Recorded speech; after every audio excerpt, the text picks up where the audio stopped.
Bwana Yesu asifiwe. Bwana Yesu asifiwe. Nataka kuhubiri kitabu cha Mwanzo 6:6. Kuna mambo yanafanyika ambayo ni mambo ambayo inamhuzunisha Mwenyezi Mungu. Mwanamume ni kichwa cha nyumba, the head of the house. Mwanamume ni mtu amepewa kiwango mbele na Mwenyezi Mungu. Mwanamume anaoa mwanamume mwenzake. Mwanaume anaoa mwanaume mwenzake.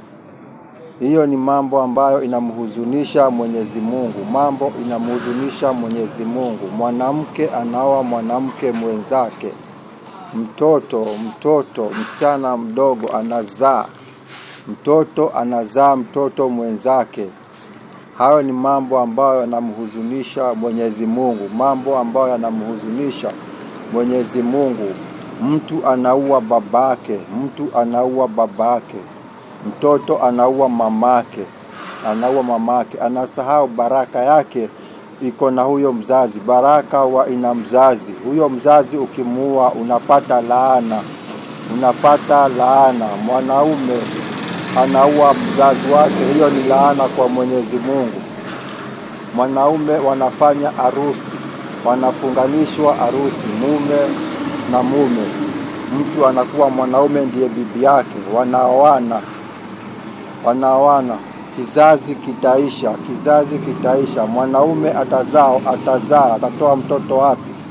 Wasichana wataolewa na nani kama wanaume wanaoana wenyewe kwa wenyewe? Kama wasichana wanaoana wenyewe kwa wenyewe. Hii ni madhabahu ya shetani. Madhabahu ya shetani. Haya ni mambo ya kishetani. Ni mambo inahuzunisha Mwenyezi Mungu. Kama mwanaume anaweza akaoa mwanaume mwenzake. Watoto wanauawa. Watu wanauana kiholela kwa sababu ya hii madhabahu ya kishetani. Hii ni agano ya mashetani. Magano ya mashetani. Vijana wanadanganywa watoe dhabihu, watoe kafara. Hawataki kufanya kazi. Hauwezi barikiwa bila kufanya kazi. Kazi ndio inakupatia mali, inapatikana kwa ufanye kazi. Mungu anabariki kazi ya mikono yako. Kama haufanyi kazi, utapata pesa wapi wewe? Haya mambo watu wanaoyafanya ndio ikamfanya Mungu akagairi kumuumba mwanadamu. Mungu alijuta kumuumba mwanadamu. Kitabu cha Mwanzo 6:6. Mungu aligairi kumuumba mwanadamu kwa sababu yale anayoyafanya ni mambo yanayomhuzunisha. Ni mambo ambayo si mambo mazuri yakionekana kwa macho ya Mungu na macho ya mwanadamu. Hayo ndio inamfanya Mungu akasirike. Watu wanapitia hali ngumu. Mtu anatoa kafara, boma linaisha, watu wanakufa kwa boma. Mazishi kila mwaka ni mazishi, kila mwezi ni mazishi, kwa sababu kuna watu wengine wameingia kisirisiri kwa maagano ya kishetani.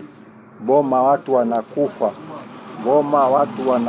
kwa sababu ya uchawi na uganga na hiyo mambo ya kutoa kafara, kwa sababu watu hawataki Mungu. Watu wanataka utajiri wa haraka. Hakuna utajiri wa haraka. Utajiri wa haki lazima utafute na uamini Mungu na uwe na bidii. Na kwa hayo Mungu ambariki. Amen.